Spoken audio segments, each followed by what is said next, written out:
Okay folks, I'm going to give you a master's class in raised bed gardening with a lot of subjects all in one video. And my name is Kent and I'm the gardening deputy. I'm a retired Wake County, North Carolina deputy sheriff. I've been gardening all my life except for 4 years in Uncle Sam's Navy. I don't know life without having a garden. Anyway, I'm in the raised bed business now, and I love that because the soils that I live on now is not that great, and so I just created some raised beds, and these are 2 foot by 8 foot, and I went to Lowe's or Home Depot, and if you get you some 2 by 10s and then an extra 2 by 10, they will cut that extra 2 by 10 in 2 foot lengths. So you can have, you can make 2 beds with 1, 2, 3, 4, 5 pieces of lumber, and then you got your ends, so that saves you from having to cut all this stuff. As you can see, I've got a pretty good sized garden, and this old wood is treated from an old fishing pier that someone gave me, and that's about worn out, but I made some new beds with these 2 by 10s, and I know there's a lot of talk going on, a lot of about these Vago beds and these metal beds.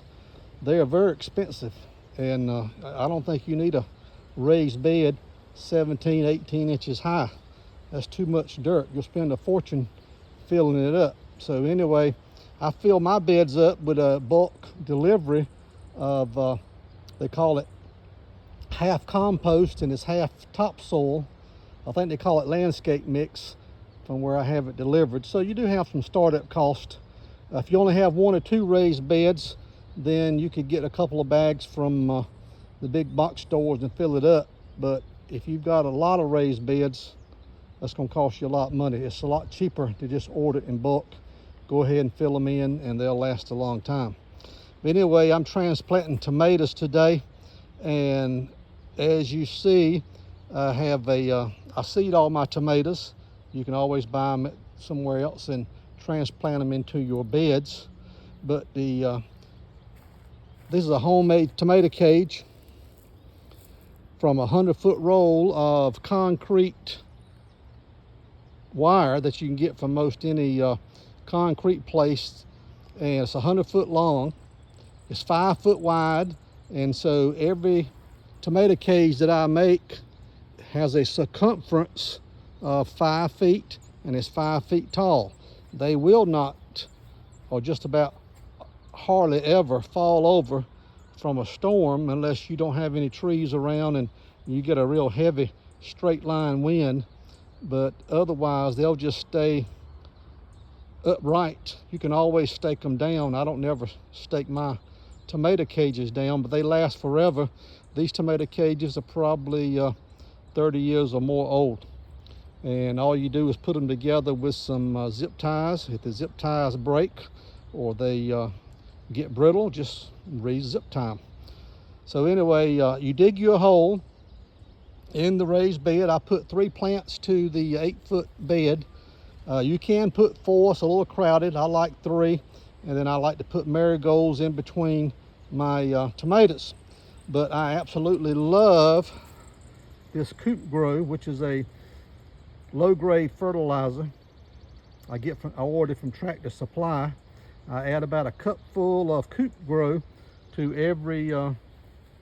every hole for the tomatoes or whatever you're planting. I'll do peppers next week. I also make these homemade watering collars that I call them.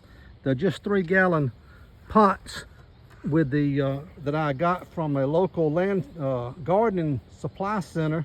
They've got some recycle bins. People bring their old pots back and they give away this stuff. So just check for your gardening centers and see if they've got some stuff to give away. I just take a heavy pair of scissors, cut out the bottom, turn them upside down, and then put them around my plants to hold the water when I water my plants.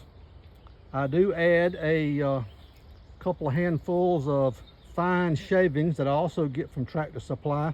I put them inside of my plants to help from any splashback, especially for the tomatoes, on maybe diseases that are soil borne, and also to help control some moisture.